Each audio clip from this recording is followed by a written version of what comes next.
ओम नमो भगवते वासुदेवाय. सार्थ सुबोध ज्ञानेश्वरी.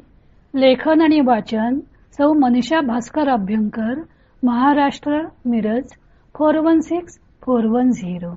अध्याय 6. ध्यानयोग. अर्जुन व श्रीकृष्ण यांचा महिमा. ओव्या आहेत 139 ते 147. ज्ञानदेवानी श्रीकृष्ण पांडवांच्या उपयोगी पडत असल्यामुळं त्यांनी श्रीकृष्ण म्हणजे पांडवांच्या कुळातील दिवस असं वर्णन केलं होतं.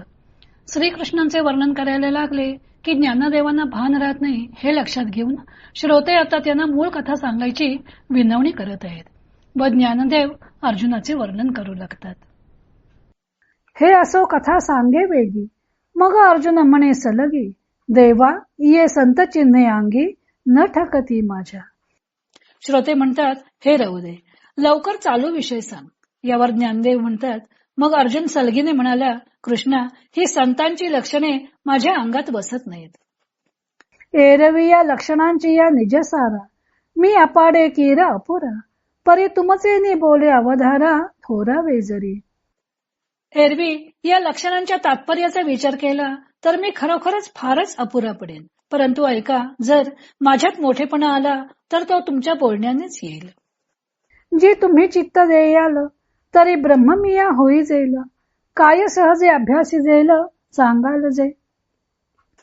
महाराज, तुम्ही लक्ष द्याल तर मी ब्रह्म होईन आणि सांगाल तो अभ्यास करीन. न करायला काय झालं.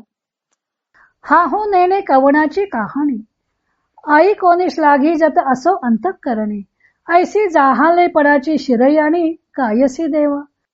अहो देवा, आपण कोणाची गोष्ट सांगता हे कळत नाही, परंतु ती ऐकून मनात मी त्यांची स्तुती करत आहे. अशी लक्षणे ज्यांच्या अंगात सिद्ध असतील त्यांचे महत्व कसे असेल बरे. हे अंगे म्या होई जे का, ये तुले गोसावी आपुलेपणे कीजो का, तव हासोनी श्रीकृष्ण हो का करू म्हणती. ते मी स्वतःच व्हावे एवढा प्रभू मी आपला आहे असे समजून आपण करावे. तेव्हा श्रीकृष्ण हसून म्हणतात, असे का तुझे म्हणणे आहे, तर तसे करू बरं. देखा संतोषू एक न जोडे, तवची सुखाचे सैंग साकडे, मग जोडली या कवणीकडे अपुरे असे. पहा, जोपर्यंत एक समाधान प्राप्त झाले नाही तोपर्यंत सुखाचा चोहीकडे दुष्काळ असतो. पण एकदा संतोष पूर्णपणे प्राप्त झाल्यावर मग सुखाला कोठे कमी आहे. तैसा सर्वेश्वरू बळीया सेवके, म्हणून ब्रह्मही होय तो कौतुके, परी कैसा भारे आतला पिके दैवाचे. त्याप्रमाणे सर्व शक्तिमान सर्वेश्वराचा अर्जुन सेवक आहे म्हणून तो सहज ब्रह्मही होईल. पण अर्जुनाच्या दैवाच्या वजनाने दडपल्यामुळे श्रीकृष्ण कशा प्रकारे फलद्रूप झाला ते पहा. जो जन्म सहस्रांची यासाठी इंद्रादिका ही महागू भेटी, तो आधीनु केतुला किरीटी, जे बोलूही नसाहे. इंद्रादिकांना देखील हजारो जन्म घेतले तरी ज्याची भेट होणे दुर्मिळ, तो अर्जुनाच्या किती स्वाधीन झाला आहे. अर्जुनाचे प्रश्न करणेही त्याला सहन होत नाही, कारण अर्जुनाने प्रश्न करण्यापूर्वीच देवाची सांगण्याची तयारी असते. मग ऐका जे पांडवे, म्हणितले म्या ब्रह्म होवावे, ते अशेषही देवे अवधारिले. मग ऐका, अर्जुनाने मी ब्रह्म व्हावे असे जे म्हटले ते श्रीकृष्णाने पूर्णपणे ऐकले. ज्ञानदेवाने श्रीकृष्णाचे वर्णन सुरू केल्यावर नेहमीप्रमाणे श्रोत्यांनी त्यांना पुन्हा भानावर आणले व मूळ विषय सांगण्याची विनंती केली. तेव्हा मग ज्ञानदेव अर्जुनाबद्दल सांगू लागले. ज्ञानदेवांचा अर्जुन श्रीकृष्णांना म्हणाला की देवा, आपण जी योगारूढ संतांची लक्षणे सांगितली ती तर माझ्या ठिकाणी नाहीत, पण तुमच्या उपदेशाने ती लक्षणे माझ्या ठिकाणी येतील तर ब्रह्ममिया होई जाईल, मी ब्रह्मरूप होईन असा मला उपदेश करा. मी अपाडे केरा अपुरा, आपल्या अपूर्णत्वाची जाणीव त्याच्या ठिकाणी आहे. आपला अवगुण जाणवला तर मनुष्य तो सुधारावयाचा प्रयत्न करेल. मनुष्याला आपला स्वतःचा दोष दिसून येत नाही, हाच त्याच्याकडे असणारा मोठा अवगुण आहे. म्हणून समर्थ म्हणतात, अचूक यत्न करावेन म्हणून केले ते सजेन, आपला अवगुण जाणवेन काही केल्या. आपला अवगुण कळून आला तर मनुष्य तो सोडून चांगले गुण अंगी बांधण्याचा प्रयत्न करेल. पण आपला अवगुणच कळलं नाही तर काय उपयोग. अर्जुनाचा येथे निरहंकारी स्वभाव व्यक्त झाला आहे. तसेच श्रीकृष्णांच्या उपदेशाने आपण ब्रह्मरूप होऊ याची त्याला खात्री आहे.